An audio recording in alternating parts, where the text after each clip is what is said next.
Hi there, everyone. Robin here. I'm going to be back in a couple of weeks now, but I wanted to share a story with you today, which I think is a story that we really need to hear right now. I've been working on some stories the last little while, and a couple of those I hope will be turned into really nice picture books that you'll see very shortly. But others are just stories that I'm trying to kind of collect together into a bigger book which you've probably already guessed, is going to be called The Big Instruction Book for Loving Everyone. And the story I want to share with you today, it's an oldie but a goldie, and it's a story we need to be hearing right now, I think. It's a story about Moses and the Hebrew people in the wilderness. It's called Way to Go, God. Long, long ago in a wilderness far, far away, the Hebrew people were wandering. They were also wondering. They were wandering and wondering. How did they get here? And they weren't happy about it either. At least we used to have a schedule, said one. Yeah, and we had food and water and a place to live, said another. My mom used to have a nice little house down by the river, said another. Sure, it only had one room and a dirt floor, and 14 of us lived there, but still. Yeah, said another.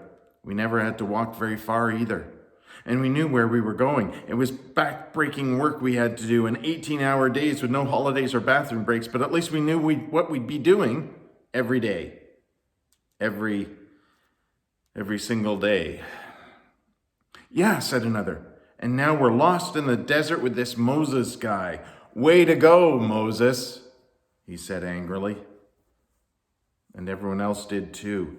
And they shouted at Moses angrily, Way to go, Moses! But Moses knew that the people were just confused and afraid because they'd been slaves for so long, and they didn't know what it meant to be free. They didn't know how to make good choices or decide for themselves. They didn't know how to get along with each other or even how to find their own food. And truth be told, Moses was a little afraid too. What are we going to do? He said to God. Don't be afraid. I'm here for you, said God. I'm always here for you. The people all came to Moses and they said, We're wondering about this wandering thing. Do you even know where we're going?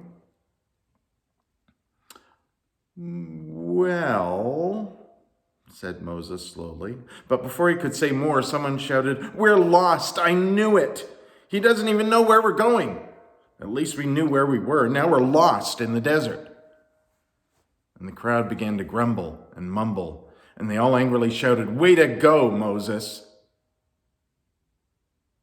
But God said to Moses, Don't worry. Don't be afraid. You're going this way. Wait, said Moses to the crowd. God showed me the way to go. We're going this way. And he confidently pointed ahead. And the crowd cheered. Well, that makes sense, said one. Yes, we're going somewhere, said another. And they all excitedly said, Way to go, Moses. No, said Moses. It wasn't me, really. It was God. God showed me the way to show you. But the crowd couldn't see God, and they didn't listen, and again they cheered, and all excitedly said, Way to go, Moses! Moses sighed and quietly said to himself, Way to go, God. So they set off. But it wasn't long before the people were hungry, and they started to grumble, and people kept asking, Are we there yet? We're hungry, said one.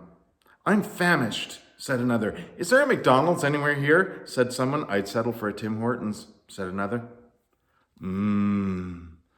Donuts, said Homer Simpson dreamily. Look what you've done, Moses. We have no food. And they all angrily shouted, Way to go, Moses. So Moses went to God and he said, The people are complaining again. And God said, I know, Moses, I know. But don't worry, I'll feed everyone. Starting tomorrow morning, tell them to look around. They'll see there's this stuff that looks like bread. I call it manna. They'll find it every morning when they wake up. And there'll be birds they can catch too. Birds that taste just like chicken. And Moses told the people. At first they didn't believe him, but then they woke up the next day and there was the manna and the birds that tasted just like chicken, just as Moses had said. And the people cheered and said, "Way to go, Moses."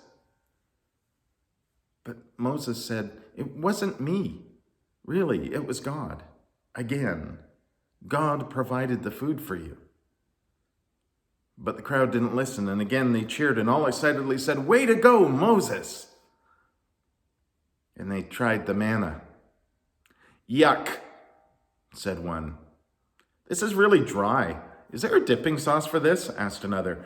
"At least it's not beets," said one very wise person. Said Moses. And he went to talk to God and he said, "They're even complaining about the free food, God, and they don't seem to know that it's you that's doing all this good stuff." "That's okay, Moses," said God. "They've forgotten that everything is connected. People, animals, birds, the sky, the earth. They need to be reminded that there's an energy that connects us, that gives life to everything. It's like water when you're thirsty, but more powerful. And it's for the body, the mind, and the heart." Is it love?" asked Moses. "Yes," said God. "And that's me. That's how I'm in the world. Well, it's how I'm in everything, really." "It's no wonder people have trouble knowing you're there," said Moses.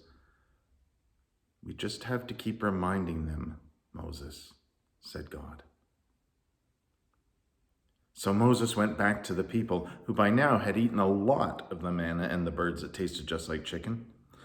"We're thirsty," they all said at once in a really whiny voice, all except one elderly gentleman who coughed politely and said, "I'm parched." And Moses had an idea. "I'll just go ask God for water," he said very loudly. "God," he said again very deliberately, "will bring us water just like the food God brought." And the people looked at each other and said very sarcastically, "Ha, the Moses. Way to go, Moses." But Moses went to God, and God immediately said, "I know what you're thinking, Moses. I was thinking it too. Like water when you're thirsty. That's how they'll know me. Go and hit that big rock with your walking stick and water will come from it. Then the people will have water and they'll understand." And Moses did as God said, and water came from the big rock like a fountain, and everyone had a drink and felt better. "Way to go, Moses!" they all shouted. What? No, wait, said Moses. "No, it wasn't me, it was God." "Nah," said someone. "We saw you. You found the rock. You hit the rock. We got water. Way to go, Moses." "No," said Moses. "Listen, God's in everything, bringing life, refreshing life, growing life. You don't think God's there because you see a lifeless rock, but it's full of life just like the water. The world's like that too, and we're like that. God's in everything, like water from the rock, like love between people like you and me, like the warmth of the sun and the cool grass. It's God. Everything I did with God." And the people just stood quietly looking at Moses. And then they all laughed, and they shouted and said, "Way to go, Moses!" "Good one, Moses," one person said. "Yeah, you're a good leader, Moses," said another. And they laughed and they cheered. "Way to go, Moses!" "Ugh," said Moses. And then he stomped off and he sat down on the other side of the rock. A few minutes later, a little girl came to Moses and she offered him a cup of water. "I think I know what you mean," she said. "We need to take care of each other, love each other, and all the world around us. That's God at work." Moses nodded and was about to say something when an old man came up to them, and he offered Moses some manna and a piece of a bird that tasted just like chicken. "I think you're right, he said. Maybe we can't always see God right away, but God's there, just the same. Moses was going to say something, and a young person came around the rock, and he said to Moses, I just want to thank you for helping us see that God's here for us. Without God's love and care, we'd be lost. As he was talking, more people came around to Moses. Not everyone, but a few. And Moses looked at them and he said, way to go, God. And the people said, way to go, God.